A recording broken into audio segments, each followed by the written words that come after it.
Hello, Guilty Feminist. This is Deborah. This week, I was thrilled to be able to sit down with the amazing Australian playwright, Suzie Miller. We talked to Suzie for one of our Waterstones book club events when the novel of her play, Prima Facie, was published. Now she's back at the National Theatre with her incredible new play, Into Alia, which stars Rosamund Pike as a High Court judge who finds her personal and her private lives coming into violent collision. This was in front of a small audience at the National Theatre, quite a few of whom hadn't seen the play yet, so we tried to keep it spoiler light. We're mainly discussing the themes, and if you're not going to see the play, it's a really great feminist discussion. We hope you do, though. If you can't see it live at the National, it will be part of the National Theatre Live programme, and you'll be able to see it at the cinema or the National Theatre's platform. We have some more live shows coming up. I'll be talking about my book, 6 Conversations We're Scared to Have, at the Edinburgh Book Festival with AC Grayling, no less, who's also written a book about a similar subject. It's very, very exciting. I feel very thrilled that he's going to interview me. That will be on Thursday, the 21st of August, and we'll be at the London Podcast Festival on Sunday, the 14th of September. Get your tickets now. For tickets to any of those, go to guiltyfeminist.com and click on live shows. And now on with the podcast.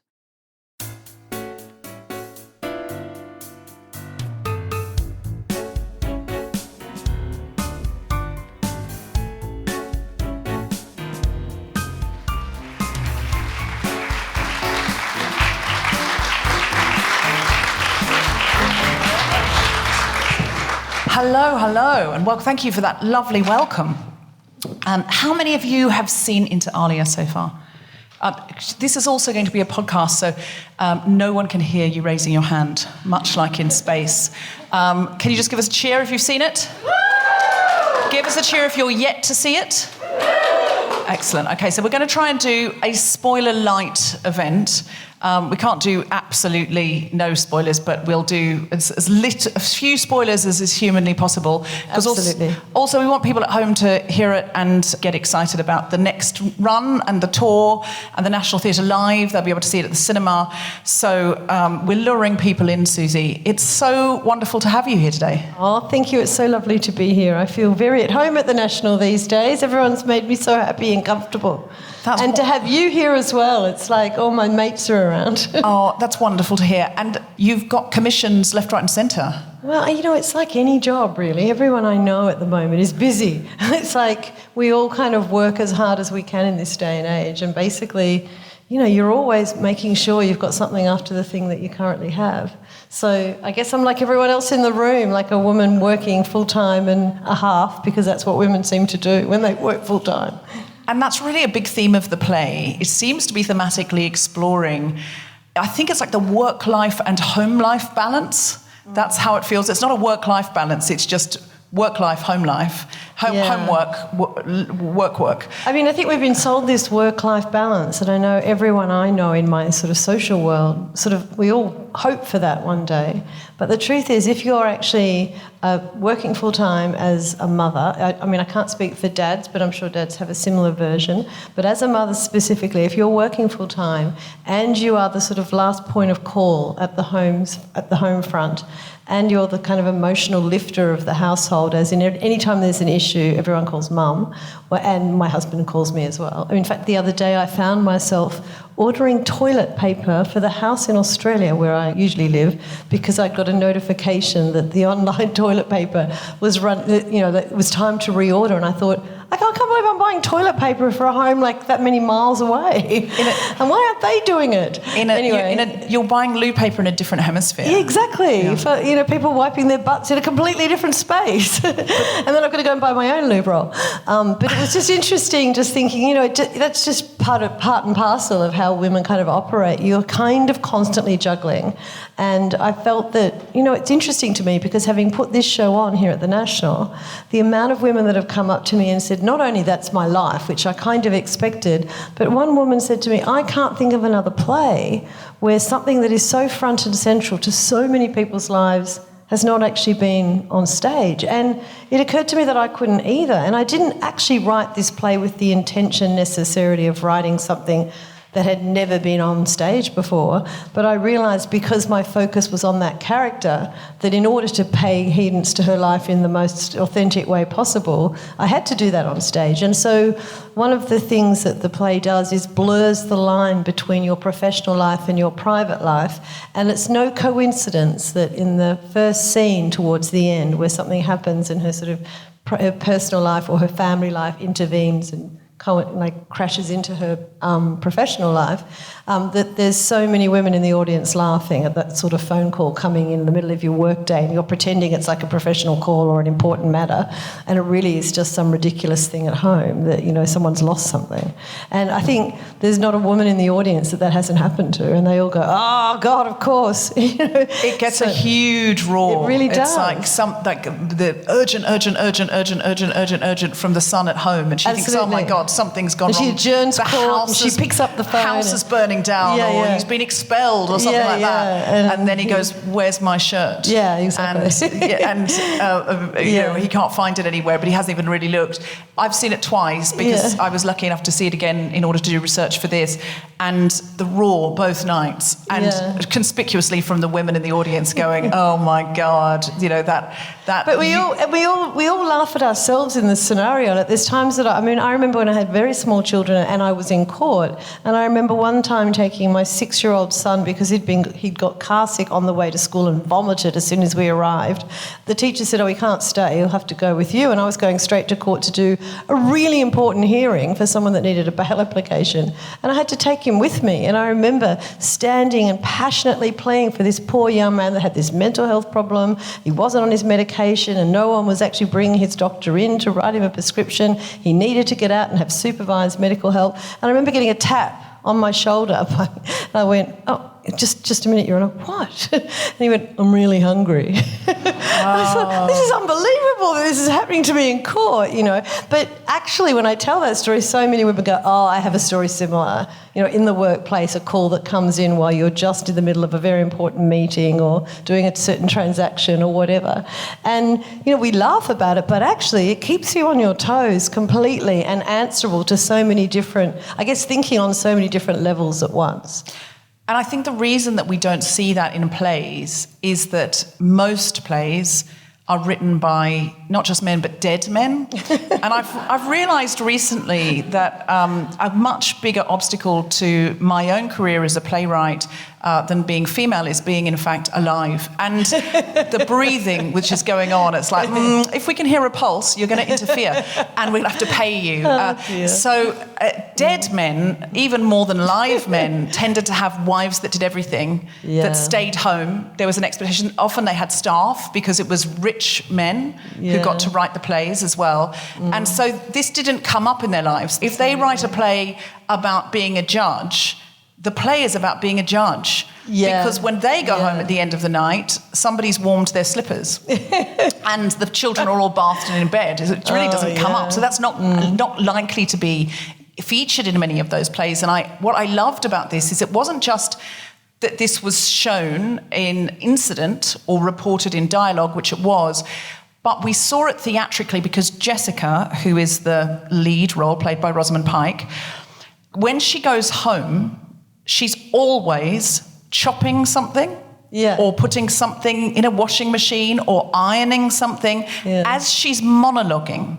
She's chopping, she's washing dishes, she's got Marigold gloves on. And one thing that I thought was absolutely brilliant is she puts an apron on to make a dinner party and her husband just goes, "Oh, you're wonderful," while all he's done is order some Uber Eats cheese. And he says, "You're great." She puts the apron on.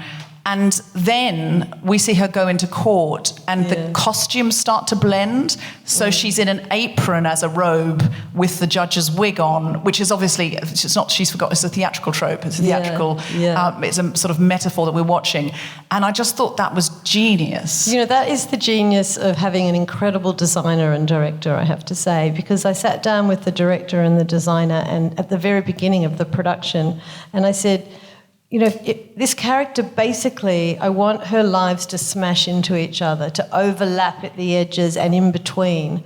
And I don't know how you're going to do that, but I want that to be something that's not just in the dialogue or in the scene changes, but something that's presented in the production. And Miriam Bertha, who is the designer, who also designed my last show, Prima Facie, and is just the most astonishingly conceptual thinker. She came up with so much of that. And, even the fact that she's in the kitchen one minute, then the kitchen turns into her court, and then the next minute it turns into something else entirely.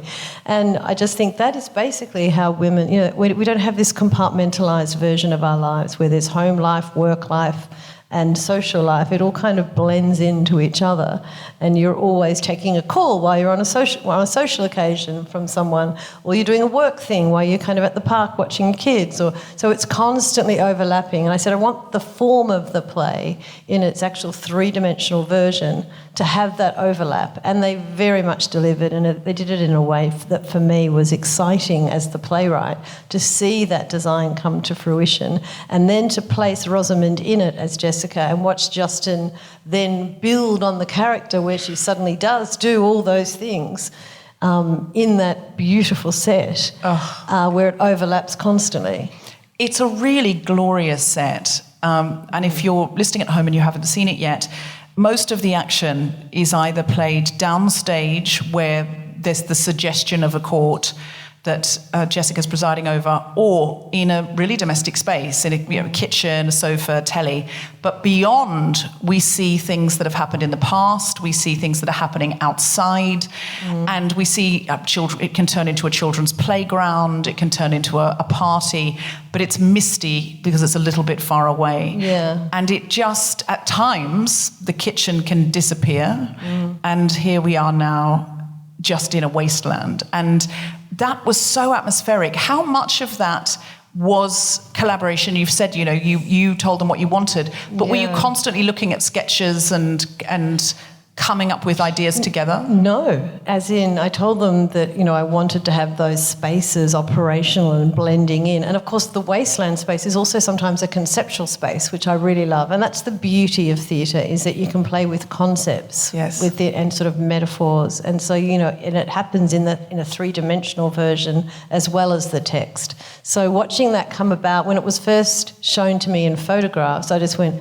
you've done it again. You've hit me with a design that is beyond my expectations, that actually encompasses everything I feel that I couldn't even articulate. It came up in... So it's almost like the meeting of my mind with Miriam's and with Justin's just came together, and it was bigger than the three of us. And that's something really satisfying about that as an artist. I love this discussion because so often over the years when I've heard men talking about their work, and again, this is not to disparage men, but because of the history of the world, I often hear a man talk about his work as if he's an auteur. And when I was younger, I used to think that. I used to think, oh, he's an auteur. And now I realise if a man tells you he's an auteur, what he's saying is, I won't credit you for your work. And I will pay you, but that will be where it stops. Yeah. After that, all ideas are mine. So you get a Hitchcock who didn't write his own scripts, but it's Hitchcock. I didn't even know that. Didn't write his own scripts. Wow. Is that correct, Tom Selinsky? Yes. Supervised writing, but didn't take a break. Yeah. Excellent. I bring my own mansplainer wherever I go. I find it saves time. I don't have to find one. I'm sure someone else would have obliged, but it's just nice to know where to go. At least he's well in educated. An emergency. Absolutely. So I love the fact that you're like, here's some credit. This is my inspiration. The joy of theatre is it's collaborative, isn't it? It's like you've got the right people or the right team in the right space on the right work, and something magical happens, and you can't not. To enjoy that magic, you have to recognise it doesn't all come from you. So the great joy is watching, I guess it's the same team that I worked with before. So we had a shortcut. We had this desire to sort of make something that had the same kind of impact or had the same kind of joy for an audience in terms of the surprises. And I feel like we just really believed in wanting to give the audience an experience. And because we all believed in that, it wasn't just Miriam going, I'm just going to do something painterly and beautiful that's going to win me an award regardless of the script. It was like we all respected each other's work so much. And that's why I feel that the play has had the resonance with audiences it has had. And, you know, I always want to work like that. I always want to collaborate like that with people that I just think are top of their game and that we can almost speak to each other without having to use words sometimes. I loved the trope of the little yellow jacket. Oh, yeah. Oh, my God, that was brilliant. Was that on the page? Is that something you explored when it was up on its feet? It was on the page to a point, but not to the level that it is in the play. Like, particularly at some point, I think Harry, as an older boy, comes home wearing the yellow coat. Yes. And I think while we were rehearsing, you know, first of all, it wasn't yellow, it was blue. And then I went, oh, but that sort of genders the coat. Like, let's make it something neutral. So I sort of thought of orange because he also has a fluoro orange cast. And then I was made aware that in this country, and of course I've been in Australia as well, but we don't have as much rain, that the yellow Mac or the yellow parka is something that everyone seems to remember having as a young person. And I thought, oh, there you go, that's a gender-neutral colour that, you know, seems to follow through to school uniforms and so on. So, but it also stands out. Oh, sorry. Yeah, no, go. It does stand out in that very wasteland space as a bright sort of thing to find. Something you might put your child in so they don't get lost. Exactly. You can spot the yellow jacket. Yeah. And I loved that every time it came up. And if you're listening and you've not seen it, the yellow jacket is a way of personifying the hero's son when he was a little boy without employing a toddler actor, because the yellow jacket seems to have, it's almost like puppetry, it has its own life. It has its own life. And then, of course, there's some magic that plays with that yellow jacket as well that was very much infused by Justin's love of magic and surprises within production.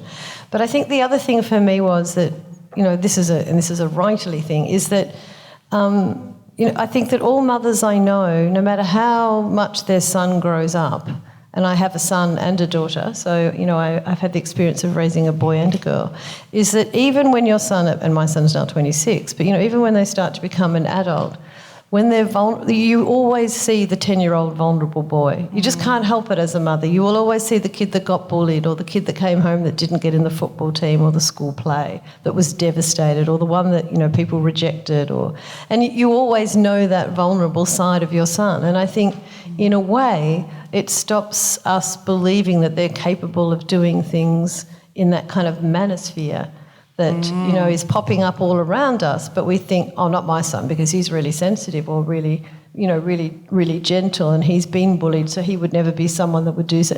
But you forget the power of the peer group to actually train those vulnerable boys, or even those sensitive or even those non-sensitive boys, into being part of a pack and being part of a kind of sort of a peer group that sort of thrives on that kind of casual misogyny and casual kind of dissing of each other in many ways.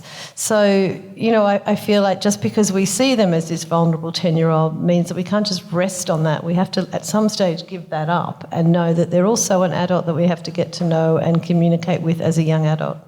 That's something that really struck me, especially in the discourse at the moment with programs like Adolescence and other shows and you know, a political commentary on the manosphere. Yeah. I loved the way that you dealt with it, because it wasn't like, he's been completely corrupted by Andrew Tate. That's the only thing that can happen. It was, he's got peers. And what really struck me, and, you know, some people that I came with that I've had discussions with about it, is actually probably all our teenagers in our lives, if you looked at their private communications on Snapchat, WhatsApp, Instagram, would probably shock you. I mean, I totally agree. I used to be a children's lawyer, so I used to work with, when I say children, it was young people and young adults, so 25 and under. And, you know, I was always really I read things that you wouldn't normally read in communications between young people when it came up in evidence in court. And you would never connect what I would read in the evidence to the young person that I was representing. There's a real disparity. And I also realised that, of course, I don't know with my own children what either of them are doing online, because I never really understand enough to ask. And then I started to think that's part of the problem, is that because we don't know how it all works, really, because we're not, I mean, I wasn't a sort of native social media person because, when I was at university, we didn't even have computers. So, it's this really interesting thing of recognising that, we don't know what we don't know, and it's a safe place to sort of just not know and therefore just continue on and hope that they'll struggle and find their way through. But it occurred to me that I loved the TV series Adolescence, by the way, but I thought once they're 18, any young person has access to anything they want as a young adult. And what have we done prior to them turning 18 to give them some way to contextualise information that they receive? So we've given them the internet and a super highway that's got every bit of information possible. Every image, every Absolutely, idea, every concept, bit of porn no that you could ever violent. imagine. Yeah. 24/7 access just in their bedroom without anyone watching on. And yet we haven't equipped them with the same level of education about how you differentiate. Like when we were growing up, for example, if your parents read a certain newspaper, you knew that newspaper had a certain slant to it. So you knew that if you actually read something from, not that I read the New Yorker when I was young at all, my parents certainly didn't have that kind of newspaper, but you know that, that represents a certain level of political kind of engagement and has been very much curated, and also it's been fact-checked. Mm-hmm. And, I realised at a certain point when my daughter was growing up that she thought a subreddit page had as much accuracy as something that a journalist had actually written. And I thought, oh God, how do I explain to her that it doesn't? Because she's going, well, why doesn't it? And I'm like, because they haven't checked it. She goes, well, they say they have. And I thought, wow, this is this new world of, fake news and alternate facts. And we haven't actually engaged with young people well enough to say that interrogate what you're reading and the context within which it exists. And, that's actually quite an easy educational tool that we could actually communicate with them about. And then porn can come into that conversation. That, I think there's a comment in the play where the mum tries to speak to her son about porn. He's very young, but let me tell you, 11-year-olds are accessing porn on their computers at home, like at least at 11. Some of them are 9, and they even have porn addictions at 9. And so, she thinks, well, I'll jump ahead and I'll speak about it. She jumps a bit too far ahead for the child that she has. But interestingly is that what she brings up is that idea that, you don't realise that porn is a context within itself, and there's certain rules in porn that don't apply to real life. So don't use porn as your education on sexuality, but 99.99% of young people use porn as their education. So the kind of casual misogyny in porn, the kind of violence, the sort of upgrading of different techniques for arousal that can sometimes either, really can be violent and can be something that you wouldn't do in a casual kind of sexual context, particularly without a pre-conversation. They're not being told that. They're just seeing the image and think, well, that's what everyone else is doing. And so, we're not having conversations with young people about the porn that they digest or access, and explaining to them when someone's saying no and that's overcome in a porn scenario, that's a play acting role, and that you wouldn't do that in real life. That's rape in real life. So assuming that the actress in the movie has given her consent and is not being coerced or trafficked. And even then, you don't know that, even we don't know that context. We don't know. Just explaining that it's not, it's very hard for young people to navigate. I have every sympathy for them. But I also think that, we've got this scenario where there's so much violence against women and it's increasing. And there's so many rape cases, and the response is, oh gosh, everyone loosen up. But the truth is we're leaving young boys out of the conversation because we're not talking to them about it in the way that actually talks about the contextualing of what it is, and that casual misogyny leads to certain attitudes that can really create real discrimination and undermining of women's kind of autonomy. And so really we're setting them up to fail because we're not having conversations. We're actually hoping they'll figure it out on their own. And we're hoping they'll figure it out on their own, where the counter to that is basically their peer group that sort of wants to rape women's bodies and send photos to each other and normalise a kind of misogyny. So, we have to sort of be a bit more balanced in how we have conversations around sexuality with boys and girls. I know lots of girls, right back from even when I was a kid, we always got told, don't wear that, don't go there, be careful of this, be careful of that. But I don't think women, and also women might try to talk to their sons about it, but at a certain age, They're not listening to their mothers anymore, young boys. They're wanting male role models, and they will find them. And you hope that the godfathers, the fathers, the big brothers, the big cousins, the sports teacher will step in and actually have a counter narrative to some of the stuff that's brewing in the locker rooms. But I don't think that's happening as much, and I think men don't really know how to do it. Well, one of the most affecting scenes in the whole play, and it is a brilliant play, I have to say. I very much admire your ability to make very difficult things sometimes very, very funny, because it's so much easier to take in when your arm is down.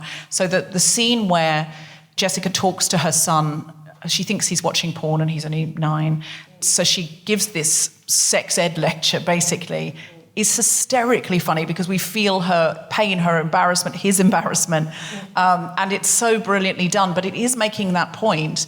And then the counter scene to that is when there's this terrible twist in the play that her son has been accused of something, she has this absolutely furious argument with her husband in which she says, have you spoken to him? Because we've seen her over the years try and have these difficult conversations, and with varying degrees of success, but she's tried. Yeah. And she says to him, have you talked to him about consent? Have you? And it's really affecting because Robert breaks down and he says, when I was young, he's in his 50s, when I was young, we were told we kind of had to talk girls into it because girls didn't want to, and we had to keep on.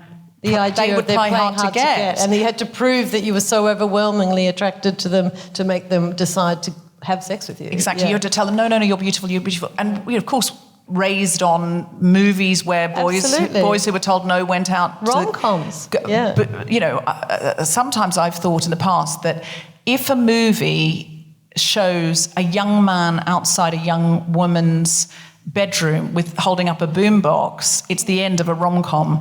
But if a movie shows a young woman doing that to a young man, it's the beginning of a thriller. Wow. And I think that's true, because what we were signalled is be pursued, be pursued, be pursued. If you're the pursuer, you're a bunny boiler. But the man has to pursue and pursue and pursue. And so what he says is we played by different rules, and he feels clearly guilty that maybe he didn't do everything right. Maybe there was a party when he was young where he pressured somebody and now he's thinking, oh my God. And that came about because when Prima Facie was on Broadway, a friend of mine from Canada who I'd been to law school with came down from Canada to see the play, and she had a new partner. And he was a lovely man. And I say he was Canadian because he was really generous, thoughtful, and, had really thought through the issues of the play. And he said to me over a drink, I'd never met him before, he said, I feel awkward even telling you this, but he said, because we weren't told check in and, make sure there's consent, that, we just assumed consent. And he said, I'm not saying there was a time that I don't think there was, but I certainly wasn't careful about it. I just assumed if they're there and they're not pushing me away, that we're on. And it really stayed with me because it made me realise what that male narrative is that there's a bit of a fear of maybe someone coming from your past saying, that time, and you're thinking, oh God, I was so drunk I don't remember exactly what happened, and it was a bit, in this day and age it might be a bit strange or coercive, but at the time it was what we were all doing. And I feel like there's a fear now of actually saying that to your kids. In my day, I don't know, there were times that I would look back on and think, I would wish that I would have checked a bit more on that occasion so I didn't feel uneasy about this now. And I guess that was real motivation for me because I thought, God, women do everything they can do to make sure their boys don't become rapists. They do everything they can do to make sure their daughters don't get raped. And their fathers do everything they can do to make sure their daughters don't get raped. But the fathers don't know how to talk to their boys about what it is to respect women and to hear them and to actually talk about consent with them. And I think they hope that school's doing it or that mum's doing it or that somehow they're just going to figure it out. And it's a big thing to leave just to figure out, like in their own little circles of boys. And there's a lot of anger with boys in terms of what they see online about, girls can pick and choose and we have to wait in line and all of this kind of like backlash. So I just think, what are all those male role models doing? They need to step up. This is the time where they even have to say, I'm a bit vulnerable about this conversation because I'm not sure I was always spot on with it. And I think that's probably a really hard conversation for a dad and a son to have. But and will the son look at him differently? Yeah, or even just to say, I know it's hard to know, and I know sometimes you feel rejected, but being rejected is part of being in a relationship-based society where you don't always have someone accept that you're the right person for them just because you want it to be or whatever. So I can't tell you what the conversation is. I do not have the answers. Everyone always thinks when you write a play that you have the answers, but I just have the beginning of the conversation, I think. And I think that's all that we can offer as a cultural kind of artefact, is to say, this is a conversation we could all be having, and that might change things not just for our daughters, but also for our sons and also for the next generation. And I think at the very end of the play, there's an image that the audience are left with, which says, where do we go wrong after this particular period that we actually stop communicating with our children to the point where we don't really know how to have conversations about certain things that are fundamental to their healthy growth. Yes, that really comes through.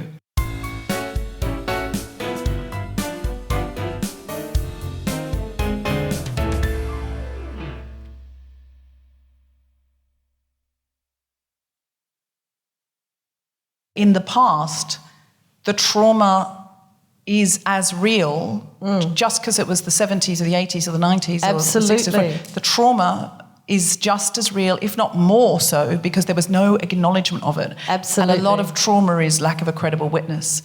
And so at least now there will be some people who will acknowledge, even if you don't get justice in court, there will be, or you don't even dare go to court because you're thinking it's just going to ruin my life and he won't go down for it. The trauma is, if anything, worse in the past because no one would say. They'd just say, well, you shouldn't have, why were you at the party? Oh my goodness. Why were you wearing a short skirt? And one of the things that I often say to people is, the first disclosure somebody makes to someone that they trust, whether it's their mother or their sister or their friend, and all of us will have some disclosure at some stage as women from someone that we know, the response you give really dictates how that person processes. And if you say, why did you go back to his house? Or, oh God, how many drinks did you have? You're actually, without realising it, your instinctive response to try and categorise that as something that wouldn't happen easily basically diminishes that person's experience profoundly, rather than acknowledging that we're all out there. Well, I'm not out there dating anymore, but we're all out there dating, and young people are on apps now, as are older people. And, in order to be involved with other people, you take risks. You go and have coffee or a drink with someone. So the only way to avoid trusting the wrong person is to just not trust anyone. And then, that's also just untenable in terms of if people want relationships and connections with other human beings. So anyone that takes the risk of someone that they trusted and liked and decides to go for a walk with them, after a drink and a conversation, that's not a big radical act. That's something that says, I'm an adult person that wants relationships.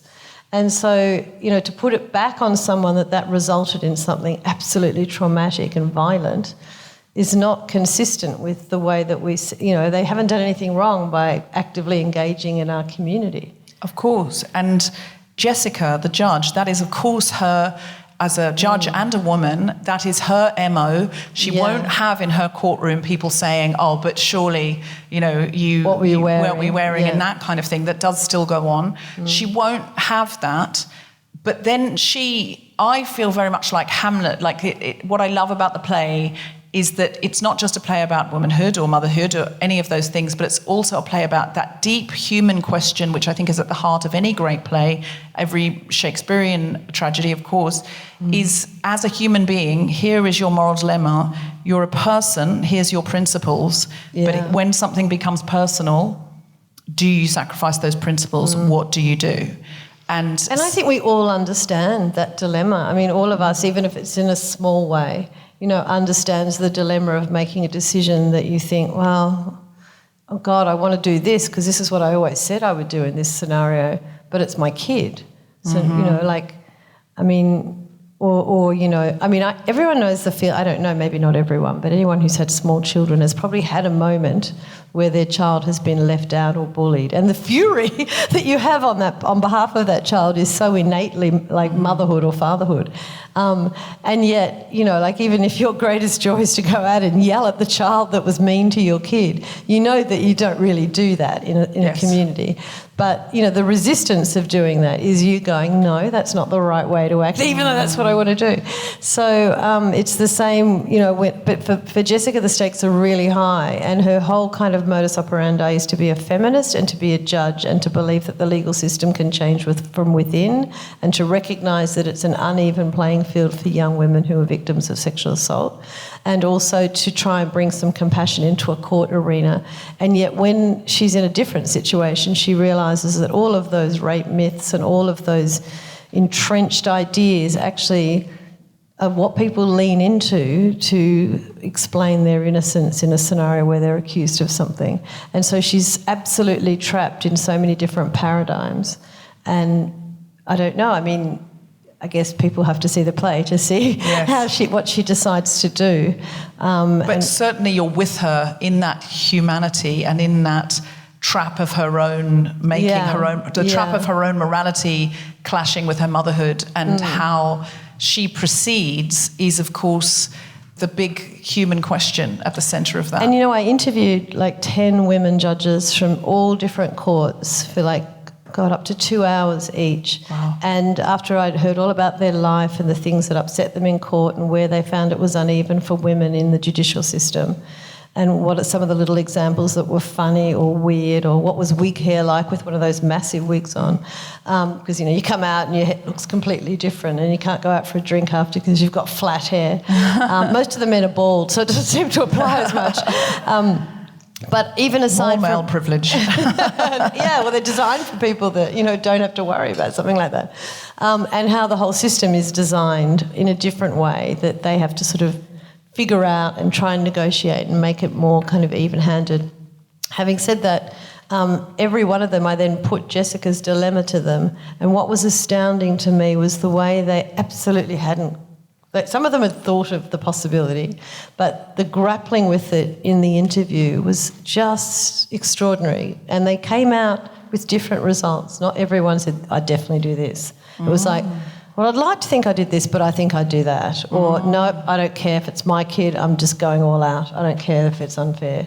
Wow. It was really interesting to me because, it made me think about what would I do. And I think the other thing is that sexual assault and rape cases are so profoundly and so rarely are they found to be, is a guilty verdict found, that it's never, ever in anyone's interest to plead guilty, because even though it gives you a lesser sentence, you're much more likely to get off. So why would you, even if you did it?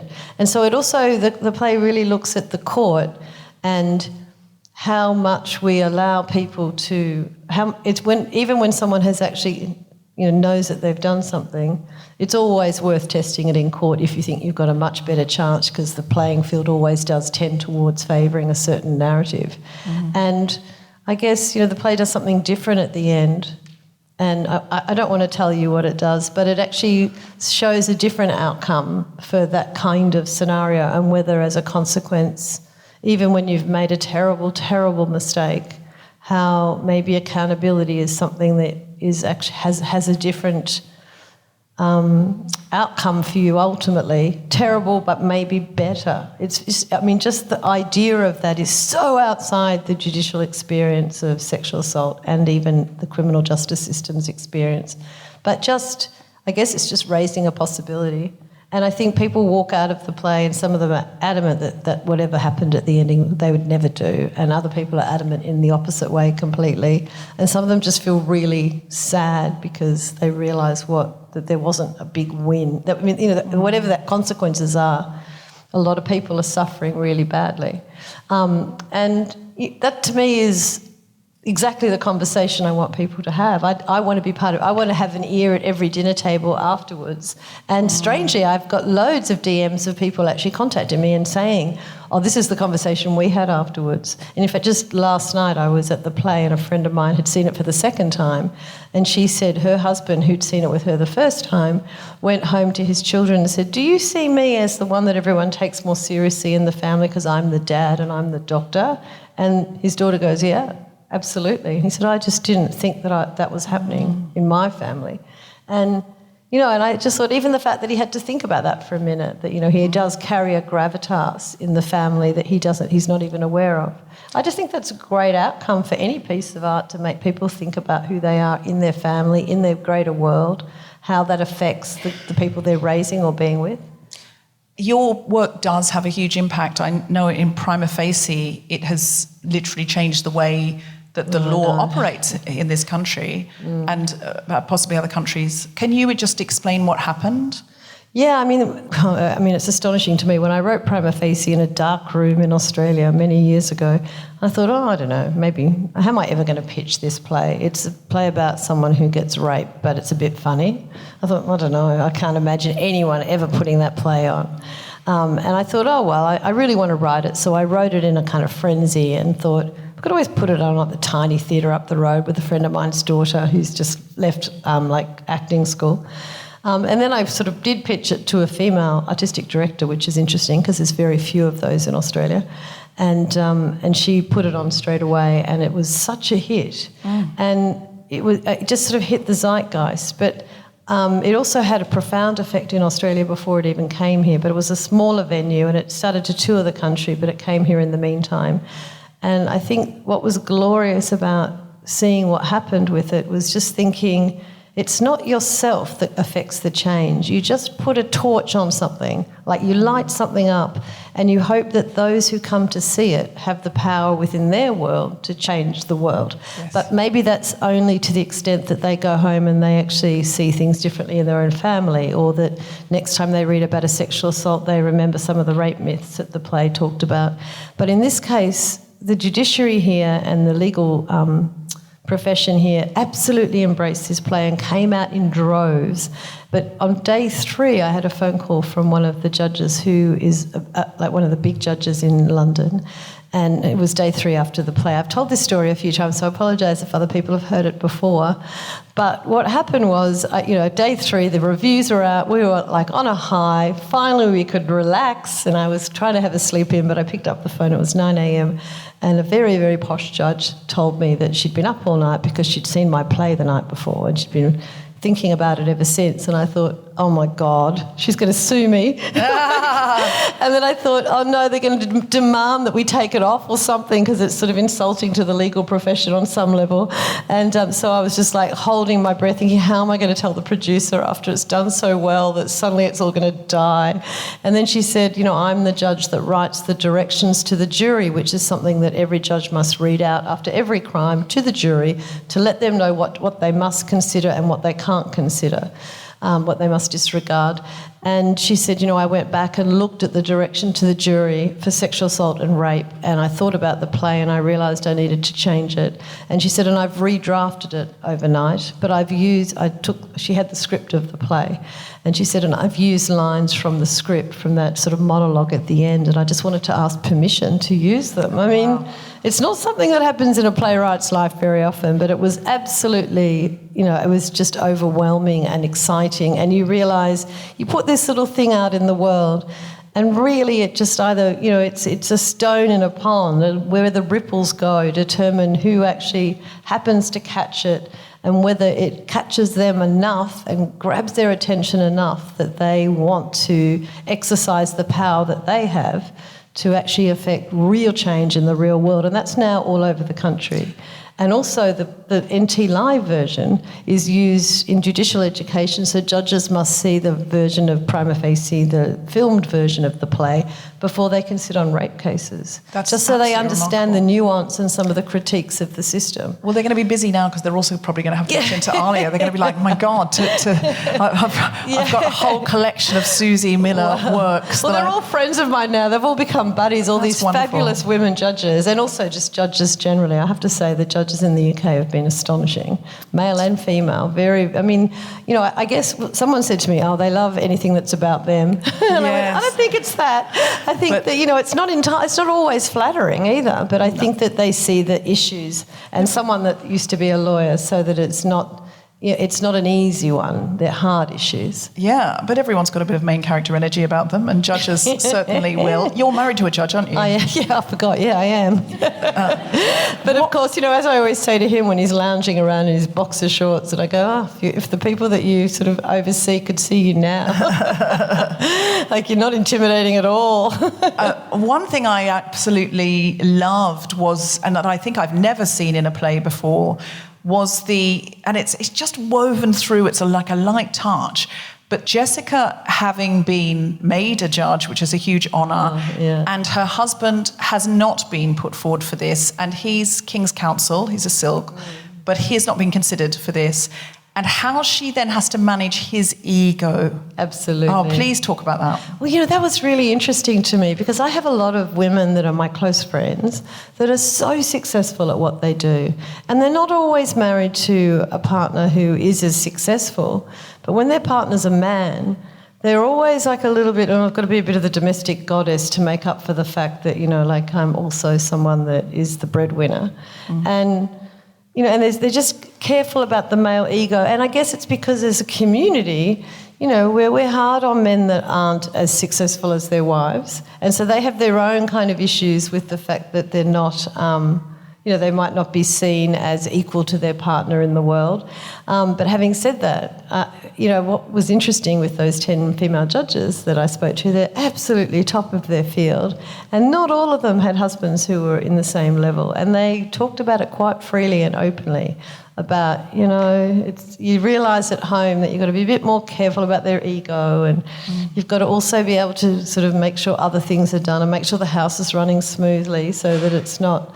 And it was just an interesting sort of, it was so generous of them to give me some of their private life and some of that, it was, I guess it's real. It is real. We don't talk about that. We don't talk about how, and it's not even just your husband. I know that, there were times that, I would be working with a more junior lawyer and you'd sort of, a male lawyer, and, you'd always make sure that they felt that they weren't less than but I don't feel like, and I also had the experience of having much more senior male lawyers treat you as a female as someone that was obviously going to go and get pregnant, so they weren't going to invest in you. It is not even. I worked at I did an event at a bank, an investment bank, because sometimes I do speaking at in corporates, especially about gender equality, and the question was asked, how many of you are currently or have been in the last 5 years the main breadwinner?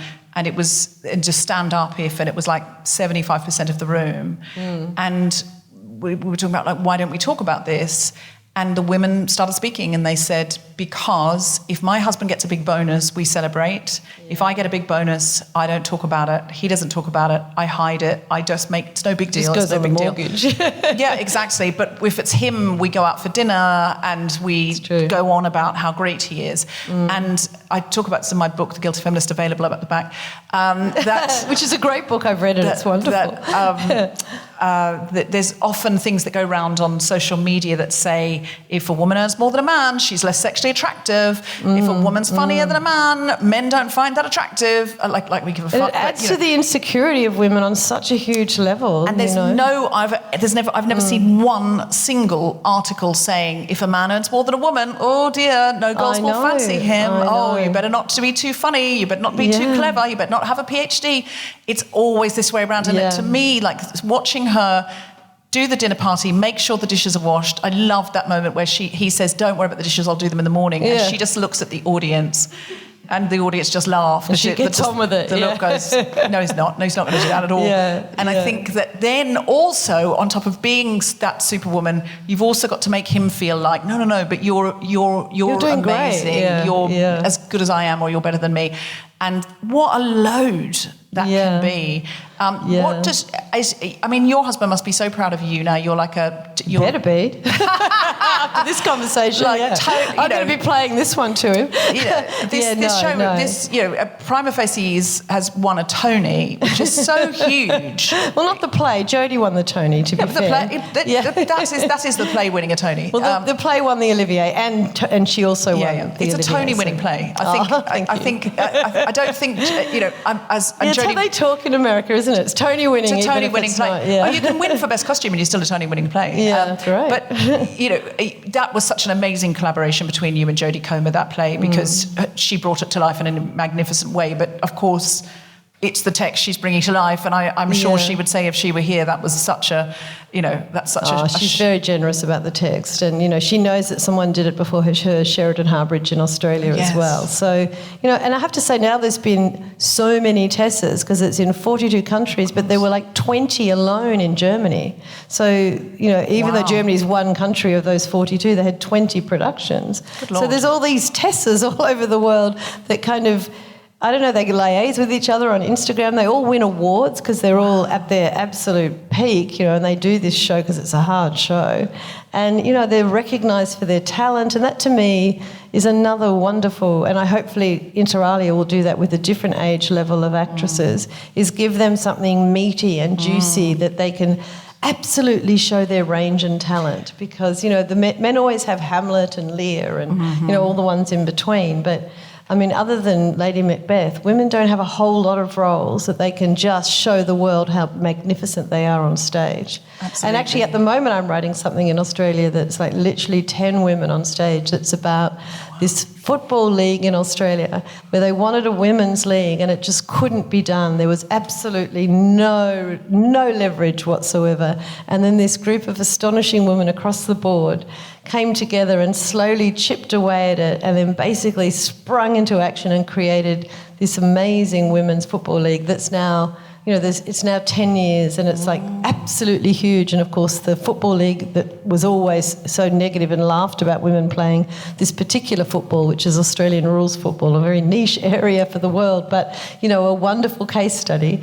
Now they realise they've made so much money out of women's football with merchandise and ticketing, and that everyone wanted to see it. And all these young women now that I'm interviewing for that play say, we don't remember when there wasn't women's football. And I think, how great is that? They don't even remember a time where football for girls wasn't at school.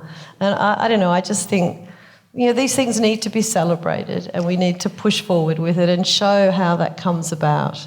And we need playwrights like you bringing those stories to life and writing these bravura parts for women. Rosamund Pike is doing an extraordinary job in this. Really, She's really, amazing. she is. I'm blown away by her bringing it to life. And there's just one more thing I wanted to ask you because I'm getting the winded up hands. Not from me.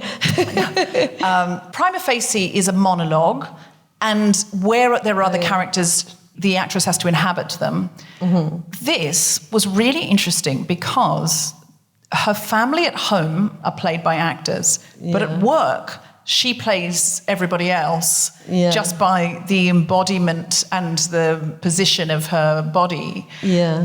I don't know that I would have been brave enough to do that. I can imagine doing the monologue and I can imagine doing the 10 women playing football, let's hire 10 actors. But this in-between place where home is real but work is this sort of other life. Well, what made you want to do it? It's also about, I love when the form of a play represents the content or becomes the content, like we talked about the set, for example. But the way that I designed who would have a built-in character and who would actually be something that the main protagonist actually acts out and therefore has control over. I just wanted to show that the narrative where she's in the workplace, she's very much in control of, and she knows, and she responds to what happens, and she's actually, in a meta way, is actually the puppeteer. But at home, these two men that she lives with can utterly trip her up in so many different ways. So in a way, it just shows that the vulnerable place for women is so often at home. In the workplace, we know what all the parameters are, and we act within it. And sure, there's some real lows, and there's some attacks, and there's all sorts of things that can happen. But we are in our power in the workplace, and at home, we're really at the mercy of the people that we love in terms of what happens in their life and how that affects ours so profoundly. And so I just wanted to play with that as well. But I also always love to have a part, and this is me as a feminist and experimenting as a feminist writer, that, I feel like women have so many different tracks in their mind at once that even while they're having a conversation with someone, in their head they're commenting to themselves about that conversation. Or they're thinking, oh, he's talking about affirmative action because he wants me to know that I probably got it because I'm a woman, not because I was the best person. So we hear her inner monologue as well as her outer conversation.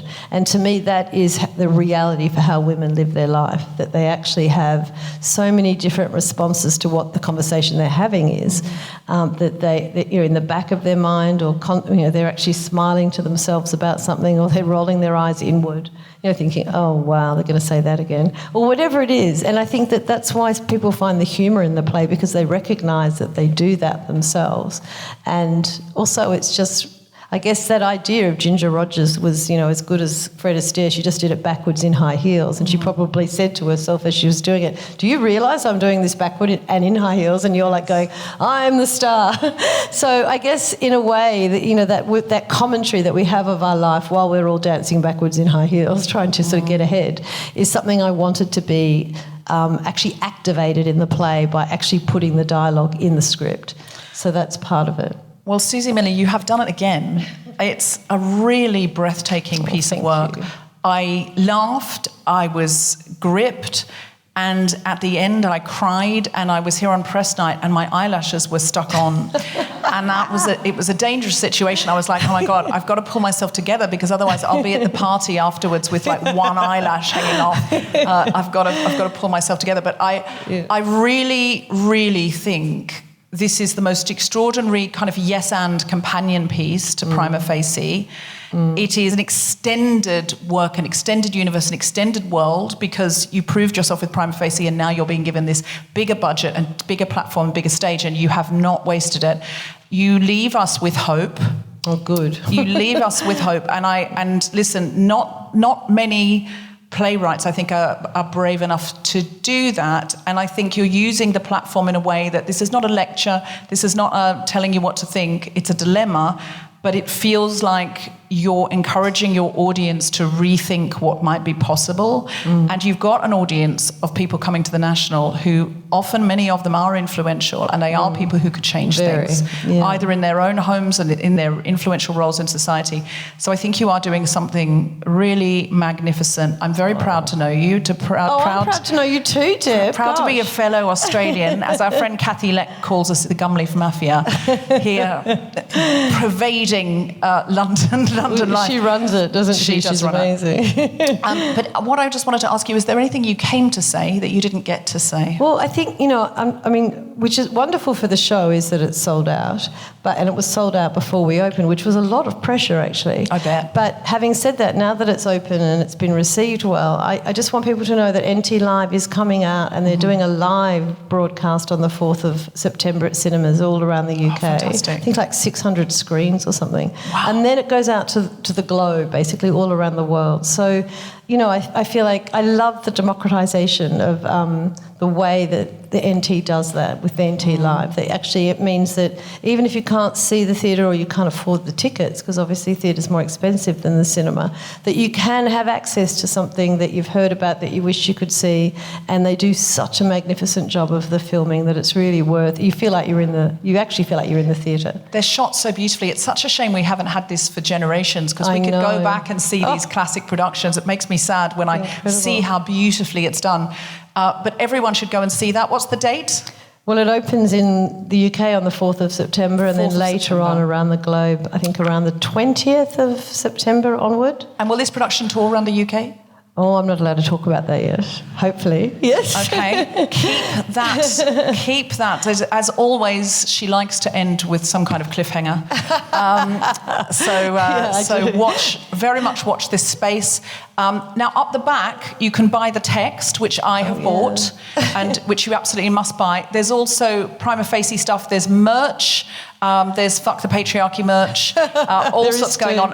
Also, my book, The Guilty Feminist, and my book, my new book, 6 Conversations We're Scared to Have, which does go into the manosphere in some of these places. So Suzie, being a genuine sister, was like, I want that in the National Theatre Bookshop, because it is a companion piece. Totally. In as much as it's sort of companion piece. Has the conversation started. It's interactive with this conversation around feminism and the manosphere, as well as many other things.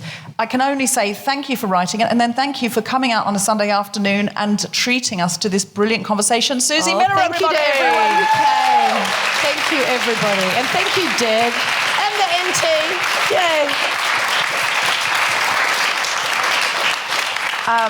You have been absolutely wonderful. I've been Deborah Frances-White. We have been in conversation with Suzie Miller. Thank you so much to the National Theatre and to all of you for coming out. And the NT Bookshop, who organised it. And the NT Bookshop, who organised it. And you'll be able to hear a podcast of it if you want to share it with anyone on The Guilty Feminist. You've been an absolutely wonderful audience. Thank you so much. Good afternoon. Bye.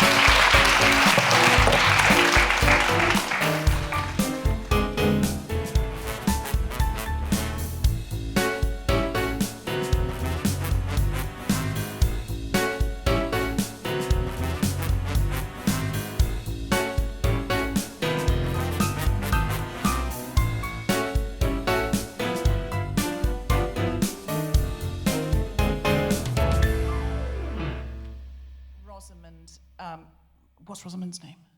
You mean Rosamund Pike? Or no. Jessica Parks. Yeah, Jessica, yeah. Thank you. Sorry. I've got a real block with names. Let's take that again, though, for the podcast, because I don't want anyone... I mean, you can know that I forgot that, but it's important that everyone outside this room thinks I'm great. You've paid and you've schlepped here on a hot day, and I'm so sorry, but that means you get less. And it's... what I loved about it is you didn't just show us... The Guilty Feminist is provided exclusively from Acast. Find it wherever you get your podcasts.